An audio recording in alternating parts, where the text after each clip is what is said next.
大家好，欢迎大家来到原来如此。今天我们分享的话题是撒旦不是你想的那样。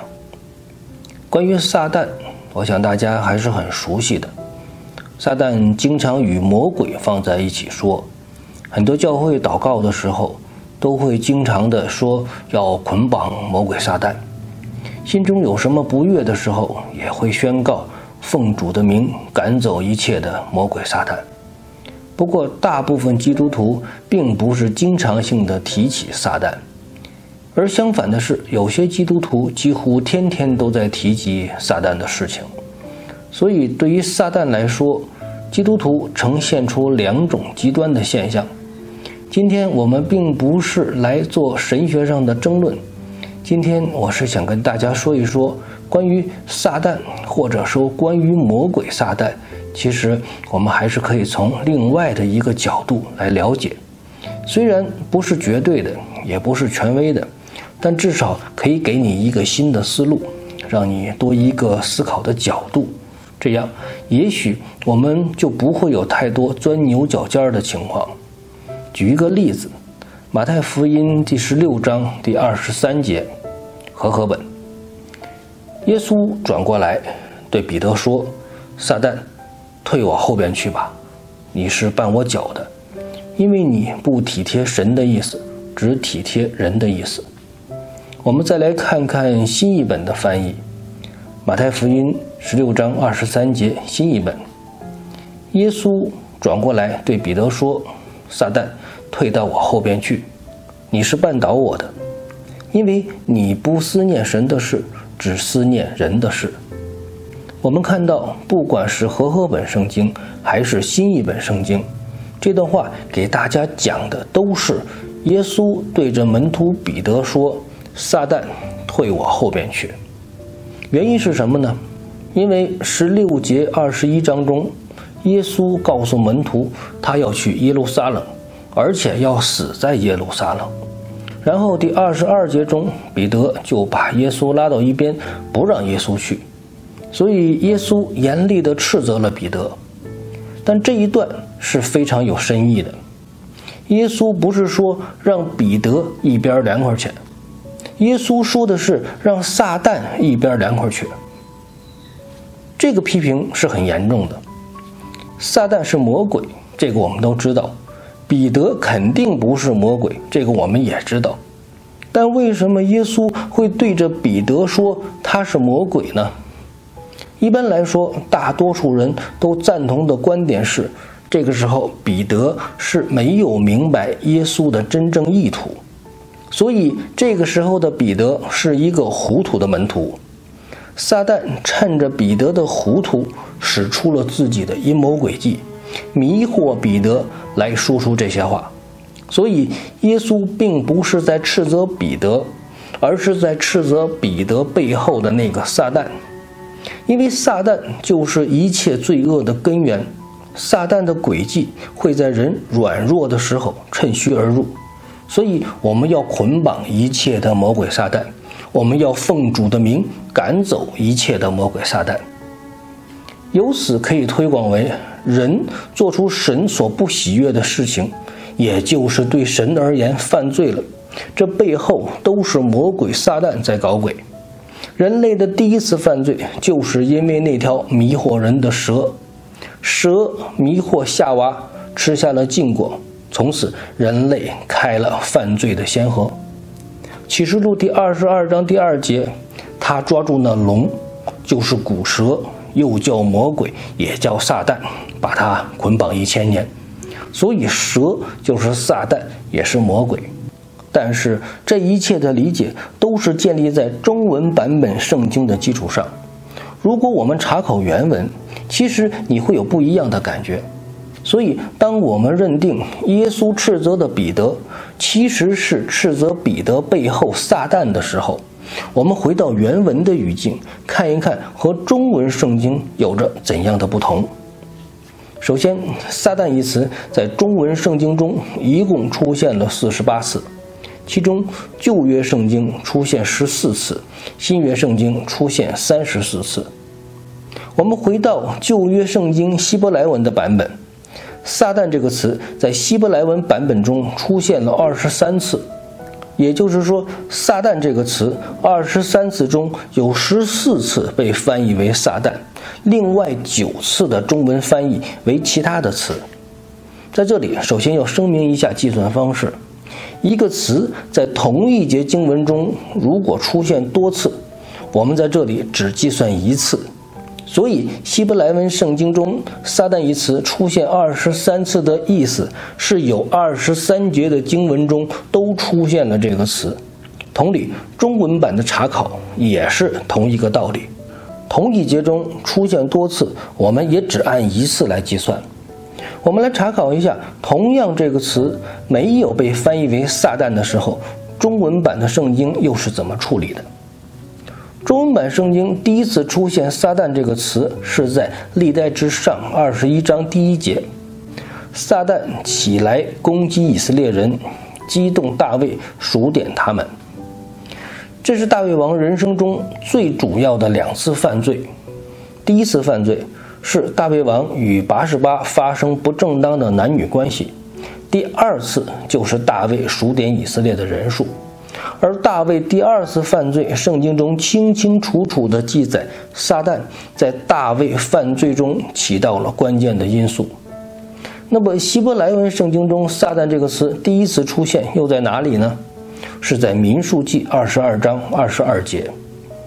神因他去就发了怒，耶和华的使者站在路上抵挡他，他骑着驴，有2个仆人跟随他。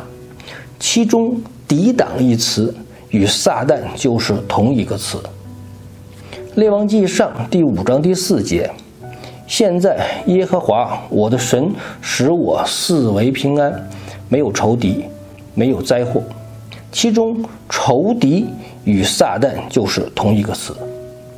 撒母耳记29章第4节，非利士人的首领向亚基发怒，对他说，你要叫这个人回你所安置他的地方，不可叫他同我们出战，恐怕他在阵上反为我们的敌人。他用什么与他主人复合呢？岂不是用我们这些人的首级吗？其中敌人与撒旦是同一个词。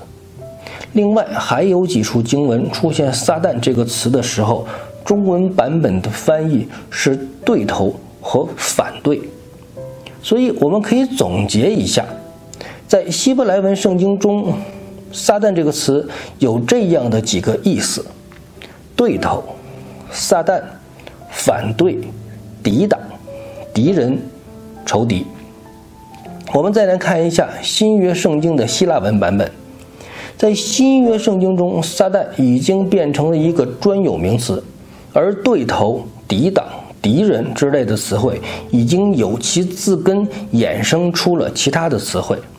撒旦一词希腊文中相对希伯来文的字根仍然是对头和抵挡的意思。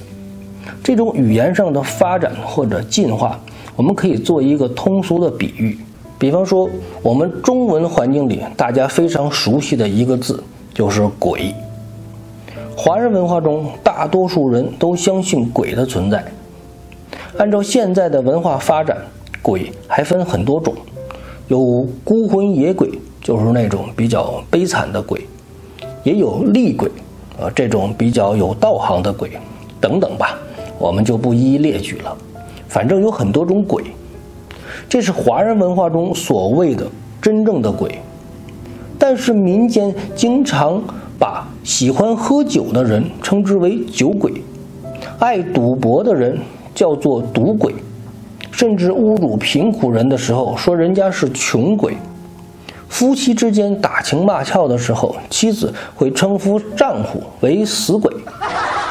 以上这些称呼是真正的鬼吗？其实不是，这些都是人。人们将鬼这个字加在其后面，作为一种加强的语气，超过了普通人的水平，达到了鬼的标准。就是说，这个人越来越像鬼一样的特点了。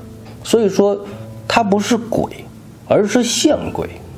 所以，当我们按照语言的发展角度来看，最初我们分享的那段经文的时候，我们是不是可以理解为耶稣要告诉门徒他要去耶路撒冷，而且会死在那里？彼得就出来拦阻耶稣。这个时候耶稣很生气，说不要抵挡我，你这种抵挡的行为简直和魔鬼撒旦一样。好比说一个人走夜路，突然间一个好友跳出来吓了他一跳，于是被吓一跳的这个人大声叫：鬼呀你，吓死我了。意思并不是说这个人是鬼，也不是斥责这个人背后有鬼的指使，就是单纯说这个人的行为比较像鬼。其实今天我并不是要将这个说法抛出来然后说服大家，因为如果争论彼得阻拦耶稣和撒旦到底有没有关系，很可能会进入一种无休止的神学讨论中。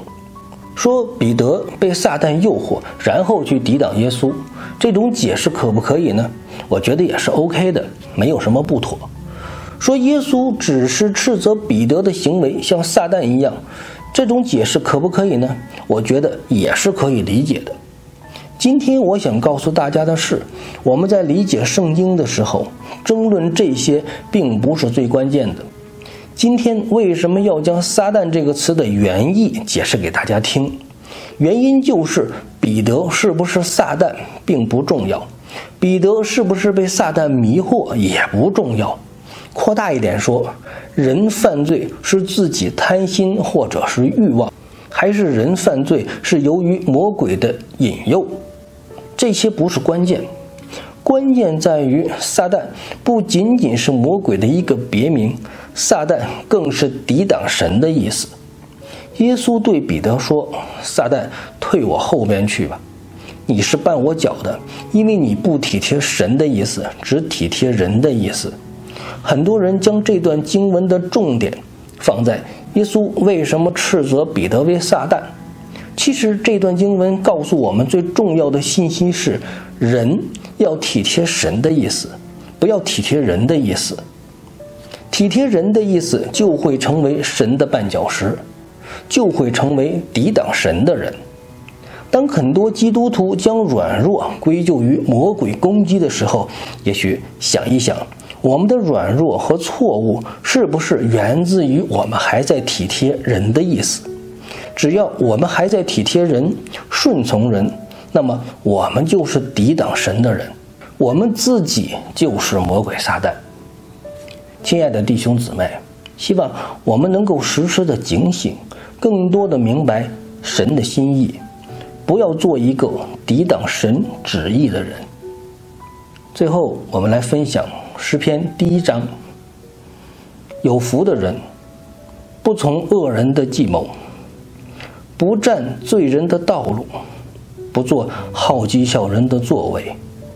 他喜爱的是耶和华的律法，他昼夜默诵，也是耶和华的律法。